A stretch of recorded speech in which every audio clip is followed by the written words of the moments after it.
అందరికీ నమస్కారం.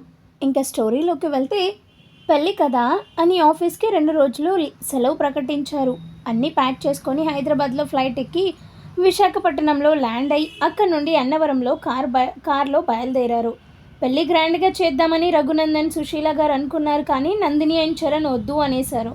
అందుకే ఎవరిని పిలవకుండా పెళ్ళి అన్నవరంలో ఫిక్స్ చేశారు. అన్నీ సవ్యంగా అయిపోతే చిన్న రిసెప్షన్ పార్టీ అరేంజ్ చేసుకుందామని అనుకున్నారు. పెద్దవాళ్ళంతా ఒక కార్లో, మిగిలిన 3 జంటలు ఒక కార్లో స్టార్ట్ అయ్యారు. అజయ్ వైఫ్ ప్రెగ్నెంట్ అవ్వడం వల్ల రాలేకపోయింది. ఎవరి జంటలు వాళ్ళ ముచ్చట్లో పడి ఆనందంగా టైం స్పెండ్ చేస్తుంటే అజయ్ బాబీని పక్కన కూర్చోబెట్టుకొని ఆడుకుంటూ, పోనీలేరా, నీతో టైంపాస్ చేస్తే నాకు కూడా ఎక్స్పీరియన్స్ వస్తుంది అంటూ బిస్కెట్ తినిపిస్తూ ఉన్నాడు. బాబీ ఒక బోసి నవ్వి తన చేతిలో ఉన్న బొమ్మలతో అజయ్ని చిత్తగొట్టేస్తూ బిస్కెట్ తినడం కంప్లీట్ చేశాడు. దారి పొడుగునా మాన్వి విరాజ్ల గిల్లి కచ్చాలు ఆగనే లేదు. సగం సమయం మాన్విని బ్రతిమలాడుకునేసరికే సరిపోయింది విరాజ్కి. అన్నవరం చేరుకోగానే అందరూ కాటేజ్లో ఎవరి గదుల్లోకి వాళ్ళు వెళ్ళి కాసేపు విశ్రాంతి తీసుకున్నారు. ఆల్రెడీ గుడిలో వాళ్ళతో మాట్లాడి అన్ని ఏర్పాట్లు ఘనంగా చేయమని చెప్పారు రఘునందన్ గారు. మొత్తానికి ఆ సత్యనారాయణ స్వామి సన్నిధానంలో చరణ్ అండ్ నందినిల దంపతులుగా ఒక్కటయ్యారు. నందిని అయితే కంటతడి పెట్టేసింది. ఇలాంటి రోజంటూ వస్తుందని తను ఊహించనే లేదు. అందరూ తనని నవ్వించడానికి జోకులు వేయడం మొదలుపెట్టారు. విరాజ్ సంతోషంగా ఉన్న వాళ్ళందరినీ చూసి తను కూడా సంతోషించాడు. అయినా కూడా ఎందుకో మనసంతా అల్లకల్లోలంగా ఉంది. ఏదో పెద్ద ప్రమాదం పొంచి ఉందని తన మనసుకి ఆ క్షణం అనిపిస్తుంది. అక్కడి నుండి అలా ముందుకు వెళ్ళి ఆ గుడి మొత్తం ఒకసారి చూసి ఆ సత్యనారాయణ స్వామికి దండం పెట్టుకొని, ఈ సంతోషాన్ని ఎప్పటికీ దూరం చేయకు స్వామి అని మనసులో అనుకున్నాడు. పెద్దవాళ్ళ ఆశీర్వాదం తీసుకున్నాక నందిని అలా ముందుకు వెళ్ళి వెనక్కి తిరిగి ఉన్న ఏదో ఆలోచిస్తూ ఉన్న విరాజ్ కాళ్ళకి దండం పెట్టింది. విరాజ్ ఒక్కసారి కిందికి చూసి, అయ్యయ్యో ఏంటి నందిని ఇది అని అంటూ తనని పైకి లేపి, నువ్వు నా అన్న భార్యవి నందిని, అంటే నాకు వదినవి, తల్లితో సమానం, అలాంటిది నా కాళ్ళు పట్టుకుంటావేంటి అని అన్నాడు. నేను ఎవరినైనా కూడా ఈ జీవితం నువ్వు పెట్టిన భిక్ష విరాజ్. నువ్వే కానీ నన్ను కాపాడలేకపోయి ఉంటే ఈరోజు నా భర్త, బిడ్డ, నేత్రక్క, నా ప్రాణ స్నేహితురాలు కీర్తి, తల్లిదండ్రుల్లాంటి అత్తమామలు, బంగారం లాంటి 2 మరుదులు, ఎంత మంచి కుటుంబం నాకు దొరికేది కాదు. అన్నిటికంటే తన కూతురు చనిపోయినా కూడా తన కూతురు స్థానాన్ని నాకిచ్చిన సుమమ్మ, ఆవిడంత గొప్ప మనసు ఎవరికి ఉండదేమో. నా వల్లే తన బిడ్డ చనిపోయింది. ఇంకెవరైనా ఆవిడ స్థానంలో ఉంటే ఎప్పటికీ పెళ్లి జరగనిచ్చేవారు కాదు అంది వెక్కి వెక్కి ఏడుస్తూ. నందిని మాటలు వింటున్న వాళ్ళంతా కంటతడి పెట్టుకున్నారు. విరాజ్ చిన్న చిరునవ్వు నవ్వి నందిని కన్నీళ్లు తుడుస్తూ, మంచి మనసున్న మనుషులకి ఎప్పటికీ అన్యాయం జరగదు నందిని.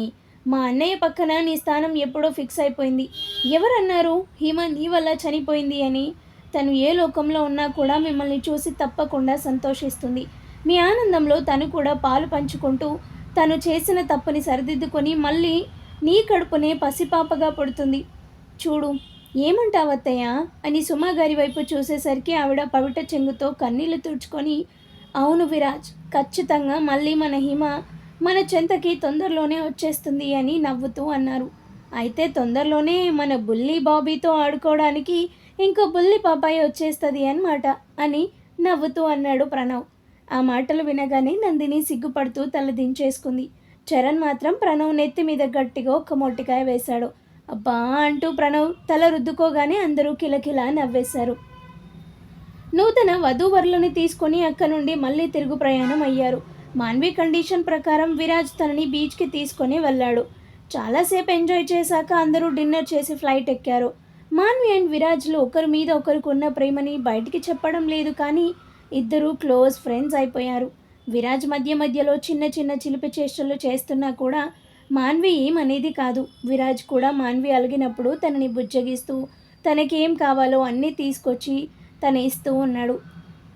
అందరూ ఇంటికి రాగానే అలసిపోయి అలా పడుకుండిపోయారు. విరాజ్కి మాత్రం కంటి మీద కునుకనేదే లేదు. అసలు అనుదీప్నే ఇదంతా చేశాడా లేదా, ఎవరైనా దీని వెనుక ఉన్నారా, మాన్వితో వాళ్ళకేం అవసరం అని వందల కొద్ది ప్రశ్నలు తన మెదడులో పాముల్లా పాకుతూనే ఉన్నాయి. వీటన్నిటికీ సమాధానం ఆ అనుదీప్ దగ్గరే ఉంది. అందుకే వాడే అని తెలిసినా కూడా ఇప్పటి వరకు చంపకుండా వదిలిపెట్టాడు. ఎలా అయినా పార్టీలో నిజాలన్నీ రాబట్టి అనుదీప్ని చంపేద్దామని ఫిక్స్ అయ్యాడు. పొద్దున్నే లేచాక కొంచెం సేపు ఫ్రెష్ అయ్యి అలా లాన్లో ఆలోచిస్తూ కూర్చున్నాడు. ఇంతలో హాయ్ విరాజ్ అనుకుంటూ అక్కడికి వచ్చింది నైనా. విరాజ్ మౌనంగా ఉన్నా కూడా అలా వాగుతూనే ఉంది నైనా. తన ముందు కూర్చొని అమాయకంగా నటిస్తూ ఉన్న నైనాని చూడగానే ఎక్కలేని ఆవేశం తన్నుకొచ్చేసింది. అంతే, లాగి పెట్టి ఒక్కటిచ్చాడు విరాజ్. దెబ్బకి పెదవి చిట్లి రక్తం వచ్చేసింది నైనాకి. నైనా ఒక్క నిమిషం కరెంట్ షాక్ తగిలిన కాకిలా బిగుసుకుపోయింది. విరాజ్కి నిజం ఏమైనా తెలిసిపోయిందేమో అని చెంప మీద చేయి పెట్టుకొని భయపడుతూనే విరాజ్ ఎందుకు కొట్టావు అని అంది. అది బుగ్గ మీద దోమ వాలింది. అసలే మలేరియా టైఫాయిడ్ కాలం నడుస్తుంది కదా, నీ సేఫ్టీ కోసం కొట్టాను. బట్ నా చెయ్యి రఫ్గా ఉండటం వల్ల అనుకోకుండా గట్టిగా తగిలేసింది. ఏమనుకోకే, వెళ్ళి క్రీమ్ ఏదైనా రాసుకో అని నార్మల్గా అన్నాడు విరాజ్. విరాజ్ అంత నార్మల్గా మాట్లాడేసరికి అమ్మయ్యా అని ఊపిరి పీల్చుకొని అంతేనా, ఇట్స్ ఓకే విరాజ్, నువ్వు నా మీద చూపించిన కేర్ ఉంది చూడు, అదే నాకు మెడిసిన్తో సమానం అని అంటూ నవ్వుకుంటూ అక్కడి నుండి వెళ్ళిపోయింది. దీని పిచ్చి పరాకాష్ఠకి చేరింది. ముందు వాడి సంగతి చెప్పి తర్వాత దీని పని పడతాను అని అనుకున్నాడు. ఆ రోజు రాత్రి పార్టీ ఏర్పాట్లు విరాజ్ వాళ్ళ ఫామ్ హౌస్లో గ్రాండ్గా అరేంజ్ చేశారు. పార్టీ అయిపోయాక అనుదీప్ని కిడ్నాప్ చేయాలి అని ఫిక్స్ అయ్యారు. విరాజ్ పార్టీకి వెళ్తున్న హడావిడిలో తన మొబైల్ ఫోన్ని మర్చిపోయి వెళ్ళిపోయాడు. అయ్యో, విరాజ్ మొబైల్ మర్చిపోయాడే, పార్టీ ఫామ్ హౌస్లోనేగా, వెళ్ళి ఇచ్చేస్తే పోలే అని అనుకొని మాన్వి కార్లో ఫామ్ హౌస్కి బయలుదేరింది. విరాజ్ అనుదీప్ ప్రతి మూవ్మెంట్ని గమనిస్తూనే ఉన్నాడు. ఎంత తొందరగా అందరూ వెళ్ళిపోతారా, ఎప్పుడు వారిని కిడ్నాప్ చేసి వారి నుండి నిజం రాబడదామా అని ఎదురు చూస్తూ ఉన్నాడు. ఇంతలో ఫోన్ పట్టుకొని మాన్వి అక్కడికి చేరుకొని విరాజ్ని వెతుకుతూ ఉంది. అనుదీప్ డ్రింక్ సిప్ చేస్తూ ఫ్రెండ్స్తో మాట్లాడుతూ అలా పూల్ సైడ్ చూశాడు. ఒక్క సెకండ్లో తన ముఖ కవలికలు మారిపోయాయి. వెంటనే అక్కడి నుండి నడుచుకుంటూ పూల్ వైపు అడుగులు వేశాడు. అనుదీప్ని గమనిస్తూ ఉన్న విరాజ్ అనుదీప్ సడన్గా పూల్ సైడ్ ఎందుకు వెళ్తున్నాడో అని అనుకొని అటువైపుగా చూశాడు. ఎదురుగా మాన్వి నిలబడి ఉంది.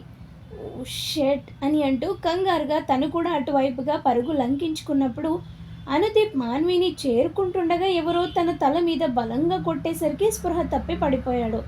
విరాజ్నే కర్రతో గట్టిగా అనుదీప్ నెత్తి మీద కొట్టగానే అజయ్ వాళ్ళు అనుదీప్ని అక్కడి నుండి లాక్కుపోయారు. మాన్వి వెనక్కి తిరిగి ఉండటం వల్ల ఇదంతా చూడలేదు. విరాజ్కి చాలా కోపం ఉంది మాన్వి మీద. కానీ కోపం చూపిస్తే మళ్ళీ తనే బ్రతిమలాడుకోవాలి అని కోపాన్ని తమాయించుకొని మాన్వి ఏంటి ఇలా వచ్చావు అని నవ్వుతూ పలకరించాడు. విరాజ్ గొంతు వినగానే మాన్వి వెనక్కి తిరిగి అమ్మయ్య, ఇప్పటికీ దొరికావు, ఎంతసేపటి నుంచి నిన్ను వెతుకుతున్నానో తెలుసా అని అంది.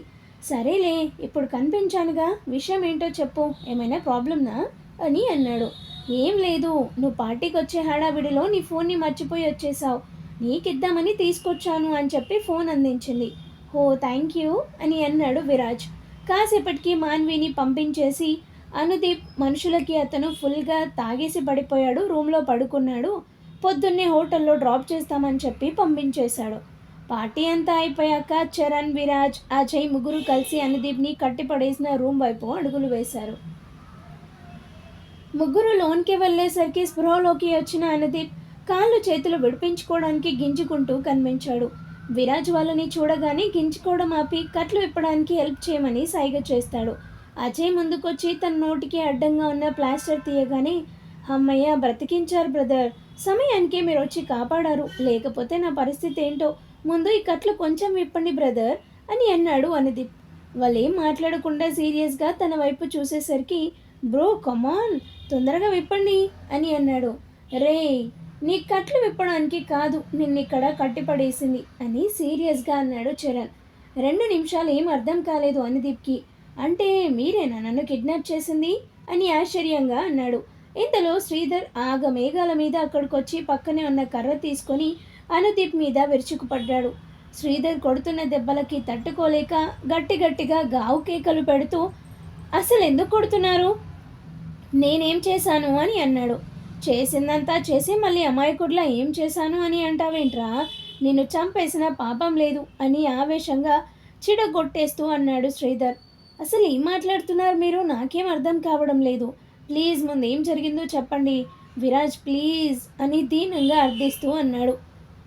శ్రీధర్ ఒక్క 10 నిమిషాలు వెయిట్ చేయి, ఆ తర్వాత నీ ఇష్టం అని అన్నాడు విరాజ్. విరాజ్ అలా అనగానే శ్రీధర్ కొంచెం శాంతించి పక్కకి జరిగాడు. విరాజ్ అనురూప్ దగ్గరికి వెళ్ళి నిజం చెప్పు అనుదీప్. 4 ఏళ్ల క్రితం నువ్వు ఈ సిటీ అవుట్కట్స్లో మర్డర్స్ చేసావు గుర్తుందా అని అన్నాడు. అనుదీప్ కొన్ని క్షణాలు ఫ్రీజ్ అయిపోయాడు విరాజ్ ఆ సంఘటన గురించి అడిగేసరికి. విరాజ్ మళ్ళీ గద్దించి గట్టిగా అడిగేసరికి గుర్తుంది కానీ అది నేను చేయలేదు అని అన్నాడు అనుదీప్. ఏంటి నాటకాలు ఆడుతున్నావా? గుర్తుంది అంటున్నావు, మళ్ళీ నువ్వు చేయలేదు అంటావేంటి? మర్యాదగా నిజం ఒప్పుకో అని గట్టిగా అరిచాడు విరాజ్. అనుదీప్ 2 నిమిషాలు మౌనంగా ఉండిపోయాడు. అనుదీప్ అలా మౌనంగా ఉండేసరికి విరాజ్కి ఒళ్ళు మండి, పోనీలే నిజం చెప్తావు అని అనుకుంటే అసలు చెయ్యలేదు అని అబద్ధం చెప్పి మమ్మల్ని పిచ్చి వాళ్ళని చేద్దాం అనుకుంటున్నావా? నువ్వు నిజం చెప్పినా చెప్పకపోయినా నీ చావైతే కన్ఫర్మ్. నువ్వు అసలు ఆ రోజు ఏం జరిగిందో, ఎందుకు వాళ్ళని అలా చేశావో చెప్తే నిన్ను షూట్ చేసి చిటికలో చంపేస్తా, లేదా చావు ఎంత భయంకరంగా ఉంటుందో కొంచెం కొంచెం రుచి చూపించి మరీ చంపుతాను అని ఆవేశంగా అన్నాడు విరాజ్. విరాజ్ అంత ఆవేశంగా మాట్లాడేసరికి అనుదీప్ భయపడిపోయాడు. ఒకసారి గట్టిగా ఊపిరి పీల్చుకొని, మీరు అనుకున్నట్టు నేను అనుదీప్ని కాదు, అనుదీప్ తమ్ముడు అనురూప్ని అని అన్నాడు. అందరూ ఒక్క నిమిషం ఏం మాట్లాడకుండా ఉండిపోయారు. అజయ్ మాత్రం, హే నేను చెప్పానుగా విరాజ్ డబుల్ ఫోటో అని అంటూ అరిచాడు. రూమ్లో ఉన్న మిగిలిన వాళ్ళంతా కలిసి షట్ అప్ అని గట్టిగా అరిచేసరికి, మీకు కుళ్ళురా నా తెలివితేటలు చూసి అని మెల్లగా అనుకున్నాడు అజయ్. దొరికిపోయేసరికి కొత్త నాటకమా? ఇలాంటి కాకమ్మ కథలు నా దగ్గర చెప్పకు అని అన్నాడు Viraj. Viraj please believe me, నేను ఈ సిట్యువేషన్లో అబద్ధం ఎందుకు చెప్తాను? It's my life and death matter అని నిస్సహాయత కలిగిన స్వరంతో పలికాడు. ఏంటి ప్రూఫు? నువ్వు అనుదీప్వి కాదు అనురూప్ అని అన్నాడు శ్రీధర్. అవును, నాకు తెలిసినంత వరకు మా బాస్కి ఒక్కడే కొడుకు, అది అనుదీప్. ఇక ఆయనకి పిల్లలు లేరు. నువ్వు మమ్మల్ని మోసం చేయాలని చూడకుండా నిజం చెప్పు అన్నాడు చరణ్. చరణ్ మాటలకి చిన్నగా నవ్వుతూ, మీరలా అనుకోవడంలో తప్పేమీ లేదు. ఎందుకంటే కన్న తండ్రే నేను బ్రతికే ఉన్నానా లేదా అని పట్టించుకోవడం మానేసి నన్ను ఒక అనాథాశ్రయంలో పడేసి తన దారి తను చూసుకున్నాడు. అలాంటిది ఆయన ఇంకో కొడుకుని అంటే ఎవరు నమ్ముతారు అని బాధగా అన్నాడు. అక్కడున్న వాళ్ళు ఏం అర్థం కాక అయోమయంగా చూస్తూ నిల్చున్నారు.